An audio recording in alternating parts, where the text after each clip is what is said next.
V cook and fashion ಚಾನಲ್ಗೆ ಆತ್ಮೀಯ ಸ್ವಾಗತ. ನಾನಿವತ್ತು ಈ ಕಾಡು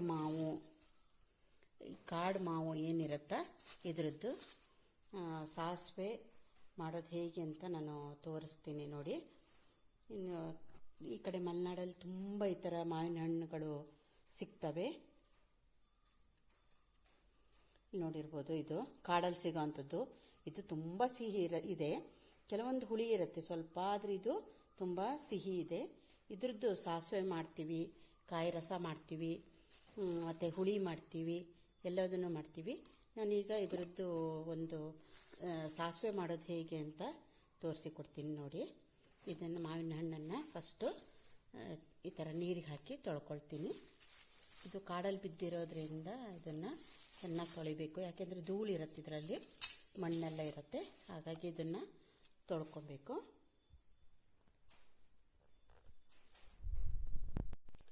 ವಿ ಕುಕ್ ಆ್ಯಂಡ್ ಫ್ಯಾಷನ್ ಚಾನಲ್ಗೆ ಆತ್ಮೀಯ ಸ್ವಾಗತ. ನಾನೀಗ ನಿಮಗೆ ಮಾವಿನ ಹಣ್ಣು, ಮಾವಿನ ಹಣ್ಣು ಅಥವಾ ಕಾಡು ಮಾವಿನ ಹಣ್ಣು ಏನಿದೆಯಾ ಇದರದ್ದು ಸಾಸಿವೆ ಮಾಡುವ ವಿಧಾನವನ್ನು ಹೇಳಿಕೊಡ್ತೀನಿ. ತುಂಬ ಸಿಹಿ, ಬರೀ ಸಿಹಿನೂ ಅಲ್ಲ ಅಥವಾ ಖಾರನೂ ಅಲ್ಲ, ಸಿಹಿ ಖಾರ ಇರುವಂಥ ಒಂದು ಸಾಸಿವೆ ಮಾಡುವ ಸುಲಭ ವಿಧಾನವನ್ನು ನಾನು ನಿಮಗೆ ಹೇಳ್ಕೊಡ್ತೀನಿ. ಫಸ್ಟು ಈ ಮಾವಿನ ಹಣ್ಣಿನ ತೊಳ್ಕೊಳ್ಳೋಣ ನೋಡಿ. ನೀರಿಗೆ ಹಾಕಿ ತೊಳಿತಾ ಇದ್ದೀನಿ, ತೊಳೆದೇ ಇಟ್ಟಿದ್ದೀನಿ. ಈಗ ಇದರಲ್ಲಿ ಮಣ್ಣು ಸ್ವಲ್ಪ ಜಾಸ್ತಿ ಇರೋದ್ರಿಂದ ತುಂಬ ಚೆನ್ನಾಗಿ ತೊಳ್ಕೊಬೇಕಾಗತ್ತೆ. ಮಣ್ಣೆಲ್ಲ ಇರುತ್ತೆ, ಧೂಳಿನ ಕಣಗಳಿರುತ್ತೆ, ಹಾಗಾಗಿ ಇದನ್ನು ತೊಳಿಬೇಕು ಚೆನ್ನಾಗಿ ಮಾಡಿ. ತೊಳೆದು ಇದನ್ನು ಸಿಪ್ಪೆಯನ್ನು ಬಿಡಿಸೋಣ. ಮತ್ತು ಹೇಗೆ ಅಂತ ನಾನು ನಿಮ್ಗೆ ಹೇಳ್ತೀನಿ. ನೀವು ನನ್ನ ಯೂಟ್ಯೂಬ್ ಚಾನಲ್ಗೆ ಸಬ್ಸ್ಕ್ರೈಬರ್ ಆದರೆ ಇನ್ನಷ್ಟು ಮತ್ತಷ್ಟು ಈ ಥರ ಅಡುಗೆ ಮಾಡೋದನ್ನು ನಾನು ನಿಮಗೆ ಹೇಳಿಕೊಡ್ತೀನಿ. ಫಸ್ಟ್ ಈಗ ಇದನ್ನು ಸಿಪ್ಪೆ ಬಿಡಿಸ್ಕೊಳ್ಳೋಣ ನೋಡಿ. ಮಾವಿನ ಹಣ್ಣನ್ನು ಈ ಥರ ಬಿಡಿಸಿ ಇಟ್ಕೊಂಡಿದ್ದೀನಿ, ಕಾಣಿಸ್ಬೋದು. ಈ ಥರ ಬಿಡಿಸಿ ಈ ಪಾತ್ರೆಗೆ ಹಾಕಿಟ್ಕೊಂಡಿದ್ದೀನಿ. ಇದ್ರ ಜೊತೆಗೆ ಬೆಲ್ಲ ಮತ್ತು ಉಪ್ಪು ಮೊದಲೇ ಹಾಕಿ ಇಟ್ಕೊಂಡಿದ್ದೀನಿ. ಮಾವಿನ ಹಣ್ಣನ್ನು ಏನು ಬಿಡಿಸಿದ್ದಿದೆಯಾ ಇದಕ್ಕೆ ಉಪ್ಪು ಬೆಲ್ಲವನ್ನು ಮೊದಲೇ ಹಾಕಿಟ್ಕೊಂಡ್ಬಿಟ್ಟಿದ್ದೀನಿ. ಇಲ್ಲಿ ನಾನು ಹಸಿಮೆಣಸು ಮತ್ತು ಅದ್ರ ಜೊತೆಗೆ 4 ಸಾಸಿವೆ ಕಾಳು, ಒಂದು 1/4 ಚಮಚ ಆಗೋಷ್ಟು ಸಾಸಿವೆ ಕಾಳು, ಗೊತ್ತಿರ್ಬೋದು ಸಾಸಿವೆ ಇರುತ್ತಲ್ಲ ಅದು, ಮತ್ತು ಹಸಿಮೆಣಸನ್ನು ಸ್ವಲ್ಪ ಬಿಸಿ ಮಾಡಿ ಇಟ್ಕೊಂಡಿದ್ದೀನಿ. ಅದನ್ನು ಈ ಜಾರಿಗೆ ಹಾಕೋಣ. ಹಸಿಮೆಣಸು ಮತ್ತು ಸಾಸಿವೆ ಕಾಳನ್ನು, ಒಣಮೆಣಸು ಹಾಕಬೇಡಿ, ಚೆನ್ನಾಗಾಗೋದಿಲ್ಲ, ಟೇಸ್ಟ್ ಚೇಂಜ್ ಆಗಿಬಿಡುತ್ತೆ, ಟೇಸ್ಟ್ ಬರೋದಿಲ್ಲ.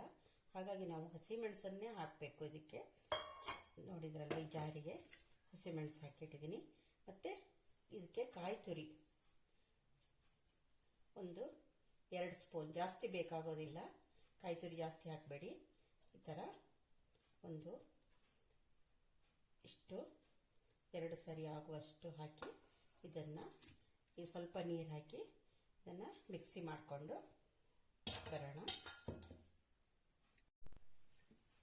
ನೋಡಿದ್ರಲ್ಲ, ಇದು ಒಂದು ಅರ್ಧ ಕಪ್ ಆಗುವಷ್ಟು ಕಾಯಿ ತುರಿಯನ್ನು ಹಾಕಿ, ಹಸಿಮೆಣಸು ಹುರಿದಿದ್ದು, ಸಾಸಿವೆ ಕಾಳನ್ನು ಹಾಕಿ, ಈಗ ಅದಕ್ಕೆ ಹುಣಸೆಹಣ್ಣು ಬೇಕಾಗೋದಿಲ್ಲ, ಯಾಕೆಂದರೆ ಇದರಲ್ಲಿ ಮಾವಿನ ಹಣ್ಣಿನಲ್ಲಿ ಹುಳಿ ಅಂಶ ಇರೋದ್ರಿಂದ ಬೇರೆ ಯಾವುದೇ ರೀತಿಯ ಹುಣಸೆಹಣ್ಣು ಏನು ಹಾಕೋದು ಬೇಡ. ಮೊಸರು ಬೇಕಾಗೋದಿಲ್ಲ, ಮಜ್ಜಿಗೆ ಮೊಸರು ಏನು ಬೇಡ ಇದಕ್ಕೆ. ಇಷ್ಟನ್ನು ಈಗ ರುಬ್ಬಿದ್ದನ್ನು ತೆಗೆದು ನಾವು ಇದಕ್ಕೆ ಹಾಕಿಬಿಡೋಣ. ಇದು ಬೇಕಾದರೆ ಸ್ವಲ್ಪ ಚೂರು ನೀರು ಹಾಕ್ಬೋದು, ನೀರೇನು ಜಾಸ್ತಿ ಬೇಕಾಗೋದಿಲ್ಲ. ಇದಕ್ಕೆ ನೀರು ಜಾಸ್ತಿ ಸಾಸಿವೆ ಆಗಿರೋದ್ರಿಂದ, ರುಬ್ಬಿದ್ದು ಹಾಕಿರೋದ್ರಿಂದ ನೀರು ಹೆಚ್ಚಿಗೆ ಬೇಕಾಗೋದಿಲ್ಲ. ಮತ್ತು ಬೆಲ್ಲ ಉಪ್ಪು ಹಾಕಿರೋದ್ರಿಂದ ಇದು ನೀರು ಸ್ವಲ್ಪ ನೀರು ಒಡೆಯುತ್ತೆ, ಅದರೊಳಗೆ ನೀರು ಬರುತ್ತೆ, ನೀರಿನ ಅಂಶ ಇರುತ್ತೆ, ಹಾಗಾಗಿ ಹೆಚ್ಚಿಗೆ ನೀರು ಬೇಕಾಗೋದಿಲ್ಲ. ಇಷ್ಟನ್ನು ಹಾಕಿ ಈಗ ಇದ್ರ ಮೇಲಿಂದ ಒಂದು ಒಗ್ಗರಣೆ ಕೊಟ್ಬಿಟ್ರೆ ಸಾಸಿವೆ ಅಥವಾ ಹಸಿ ಏನಂತಾರ ಅದು ರೆಡಿ. ಇದನ್ನು ಹಾಕ್ಕೊಂಡು ಊಟ ಮಾಡಲಿಕ್ಕೆ ತುಂಬ ಚೆನ್ನಾಗಿರುತ್ತೆ. ನೀವು ಒಂದ್ಸರಿ ಮಾಡಿ ನೋಡಿ ಹೇಗಿದೆ ಅಂತ ಹೇಳಿ. Thank you.